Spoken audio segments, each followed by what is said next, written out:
नाज़रीन अस्सलामु अलैकुम वरहमतुल्लाहि ताला बरकातुहू। नाज़रीन, फिर एक मोहब्बत का अमल लेकर के आप लोगों के दरमियान हाजिर हुए हैं। ये मोहब्बत का शैतानी तावीज़ है और ये तावीज़ जो भी हजरात कर रहे हो एक बार ही कीजिएगा, इसलिए कि वरना दोबारा करने से इसका खौफ रहता है कि आपके महबूब कहीं पागल ना हो जाए। ये शैतानी तावीज़ है, इसमें बहुत ख़तरा रहता है और इसको ज़ायद मकसद के लिए आज़माएं।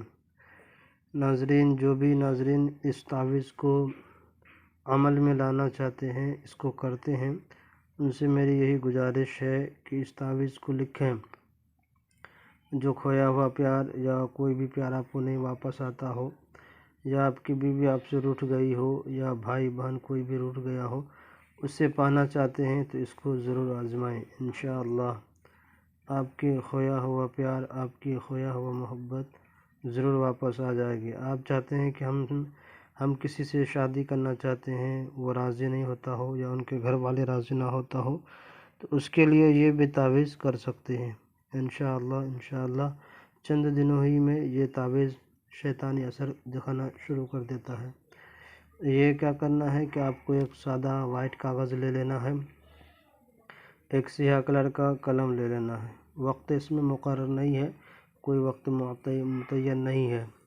आपको करना क्या है कि इस तरह से 4 खाने बना लेना है। जब आपने इस तरह से 4 खाने बना लिए, बनाने के बाद आपको आसान सा तरीका है कि बा तो लिखना है, बत, ऐन तो अत, काफ तो अत, कत, लाम तो लत। ये 4 मौक़िलों के नाम हैं। ये शैतानी मौक़िलात होते हैं और ये इसी के लिए काम क्या करते हैं, यानी जो भी शैतानी तावीज़ होती है उसकी मदद के लिए ये उसकी मदद करते हैं और उसकी रहनुमाई करते हैं। उसकी मदद के लिए हम वक्त हाज़िर होते हैं।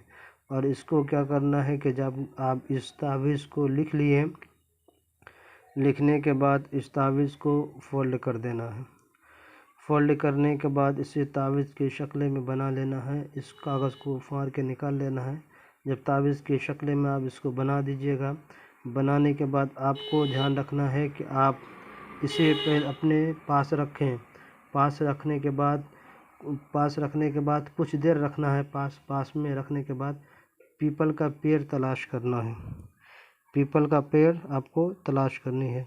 जहाँ पीपल का पेड़ मिल जाए, उसके जड़ में यानी उसके नीचे हिस्सा में जहाँ पे से मिट्टी निकलती है, उस हिस्से को हटकर उस हिस्से के पास जा कर के मिट्टी को हटा देना है। पीपल के जड़ के पास मिट्टी को हटा देना है।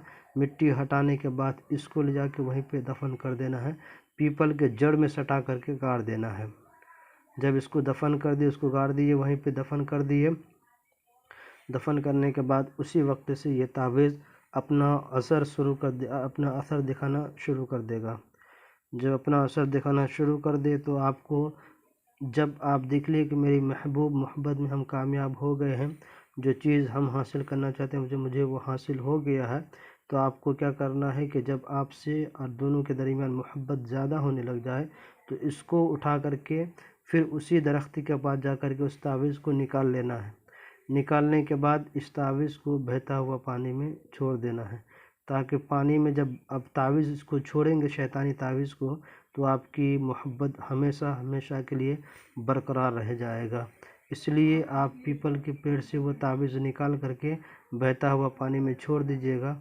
इंशाअल्लाह ताला आप जिससे मोहब्बत करना चाहते हैं, जिससे शादी करना चाहते हैं, जिसको अपनी मोहब्बत में गिरफ़्तार करना चाहते हैं, वो हमेशा के लिए आपके ताबेदारी और फरमाबरदारी में गिरफ़्तार रहेगी, ता ज़िंदगानी मोहब्बत कायम रहेगी। कोई ऐसी जादू नहीं है किसी को कोई हटा सके। इस छोटे से अमल को आप अपनी मोहब्बत में आज़मा के देखिए। इंशाअल्लाह मुझे ज़रूर याद कीजिएगा। मेरे नाज़रीन की जो भी नए नाज़रीन हैं, मेरे चैनल से जुड़े हुए नहीं हैं, उनसे मेरी गुजारिश है कि मेरे चैनल को लाइक और सब्सक्राइब करें। इजाज़त वो ख़ास वो आम है, किसी को भी इजाज़त लेने की ज़रूरत नहीं है। सिर्फ मेरे चैनल को लाइक और सब्सक्राइब कर दें, ज़रूरतमंदों को शेयर कर दें। जब भी दुआ के लिए हाथ उठें, मुझे दुआ में ज़रूर याद रखें। خدا حافظ.